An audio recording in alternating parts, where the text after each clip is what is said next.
आज हम Punjab preemption act discuss करेंगे। पंजाब प्रीएम्पशन एक्ट की हिस्ट्री को अगर हम देखें तो ये मुसलमान हिंदू के खिलाफ अप्लाई करता था और हिंदू मुसलमान के खिलाफ अप्लाई करता था। जब पाकिस्तान आजाद नहीं हुआ था तो उस वक्त हिंदू मुसलमान की कम्युनिटी में रहे, इस वजह से ये कानून अप्लाई किया जाता था कि वहां पर घर नहीं ले सकता हिंदू, और मुसलमान हिंदू की कम्युनिटी में नहीं रह सकता क्योंकि दोनों के रस्म और रवाज इबादत अलग अलग है।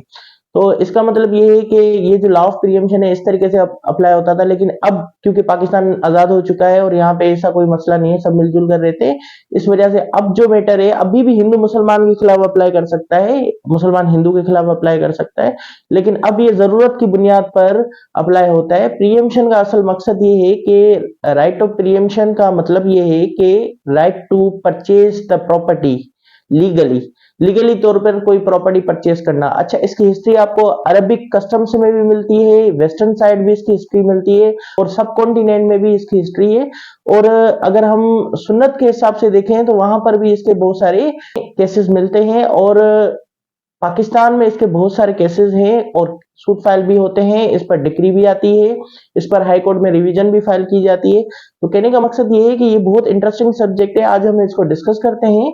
प्रीएम्पशन का मतलब क्या है? प्रीएम्पशन का मतलब है right to acquire the property by purchase legally, एक प्रॉपर्टी को परचेज करके हासिल करना और उस परचेजिंग का राइट रखने के हक को हम हक शिफा कहते हैं, राइट ऑफ प्रीएम्पशन कहते हैं।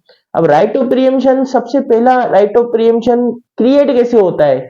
It is created after sell out of the property. जो प्रॉपर्टी सेल आउट हो जाती है और उस सेल आउट की वजह से जो परेशानियां होती हैं पड़ोसी को, नेबर को, और जिसका प्रीएम्प्टर राइट है, प्रीएम्प्टर को जो परेशानियां होती हैं जिसकी वजह से ये प्रॉपर्टी का राइट जो है वो क्रिएट हो जाता है।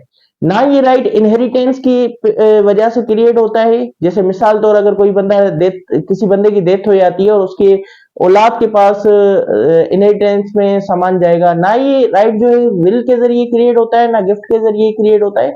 ये राइट जो है ये सेल के जरिए क्रिएट होता है। यहां पर सेल का मतलब सिर्फ ये नहीं है कि रजिस्ट्री करवा देना, सेल डीड बनवा देना, ये तो मतलब है। इसके अलावा सेल का मतलब यहाँ पे ये भी है कि एक्सचेंज कर देना, जैसे ट्रांसफर ऑफ प्रॉपर्टी में आपने एक्सचेंज पढ़ा है, उसको भी हम सेल कहेंगे।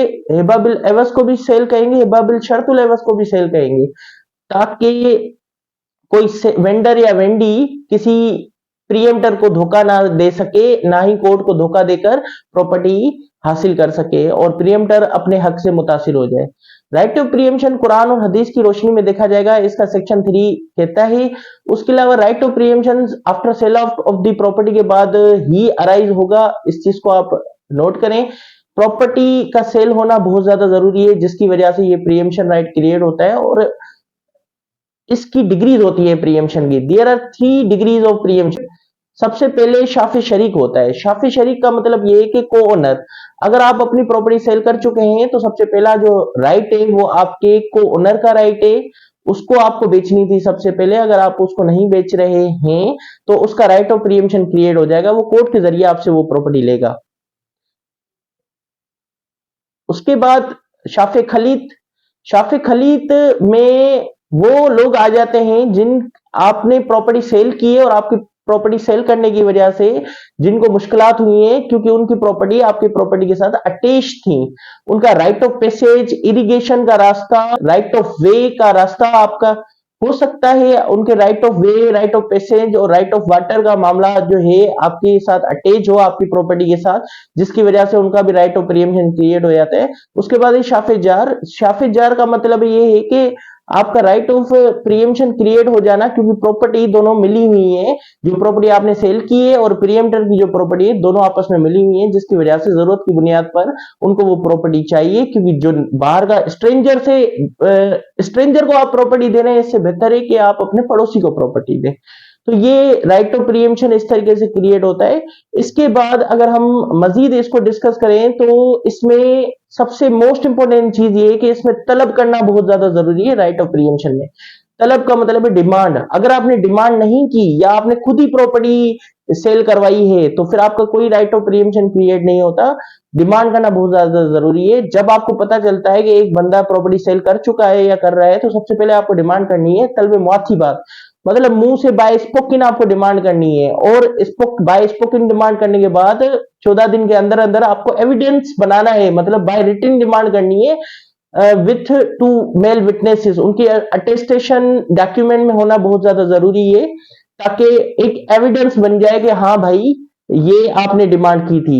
एंड दियर आफ्टर अगर वो डिनाई करता है या नहीं करता है या एवेसिव डिनाइल करता है, तो आप कोर्ट में अप्रोच कर सकते हैं, और वहां पे कोर्ट में आप सूट फाइल करेंगे, और उसके बाद कोर्ट की सेटिस्फेक्शन के लिए आप 1/3 अमाउंट जो है वहां पर जमा करवाएंगे, क्योंकि प्रॉपर्टी तो आपको वैसे भी परचेस करनी है, इसकी वजह से आप 1/3 अमाउंट वहां पे जमा करवाएंगे। उसके बाद एक और इसमें चीज है कि अमाउंट कितना जमा करवाएंगे, कैसे जमा करवाएंगे। तो कोर्ट में जो अमाउंट जमा करवाना है वो कैश में जमा करवाना है, ये पंजाब प्रीएम्पशन एक्ट में प्रोविजन में ये लिखा हुआ है।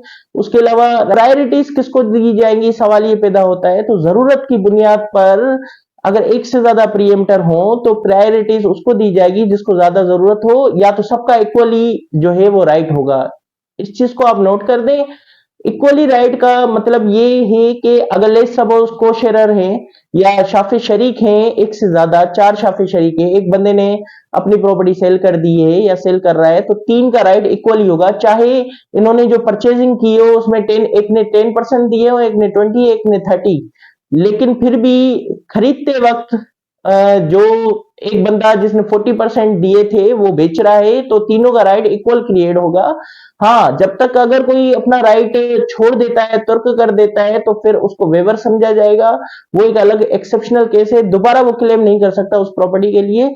आपने एक दफा अवॉइड कर दिया राइट ऑफ प्रीएम्पशन, दोबारा आप क्लेम नहीं कर सकते, और ना ही इसमें ज्यादा देर करनी है। इसमें 4 महीने का लिमिटेशन टाइम है, और ज्यादा से ज्यादा मजीद से मजीद लिमिटेशन एक्ट के मुताबिक 3 साल टाइम है, उससे ज्यादा आपको कोई डिसेबिलिटी या इनेबिलिटी के ग्राउंड पर आपको एक्सेप्शनल किसी भी ग्राउंड पे राइट ऑफ प्रीएम्पशन मजीद नहीं दिया जाएगा। ये जो राइट है ये राइट आपको इसलिए दिया जा रहा है क्योंकि स्ट्रेंजर से बेहतर है कि ये प्रॉपर्टी आपको मिले। अब सवाल ये पैदा होता है, कोर्ट में जो आप अमाउंट डिपॉजिट करवा रहे हैं वो किस बेस पर करवाएंगे। वो देखें, जो आप कोर्ट में अमाउंट डिपॉजिट करवाएंगे वो किसी सिविल, रेवेन्यू या क्रिमिनल लायबिलिटी में वो अमाउंट आपका सेफ है। वो किसी भी सिविल, क्रिमिनल पर किसी भी किस्म की लायबिलिटी हो तो वो अमाउंट आपका वहां नहीं जाएगा, वो प्रोविजन में लिखा हुआ है, वो आपका अमाउंट सेव है। दूसरी बात ये है कि वो अमाउंट अगर आप अब 1/3 कैसे हिसाब लगाएंगे, तो उसमें प्रोबेबल वैल्यू को देखा जाएगा। सबसे पहले तो ये देखा जाएगा कि वेंडर ने वेंडी को कितने में सेल किया है।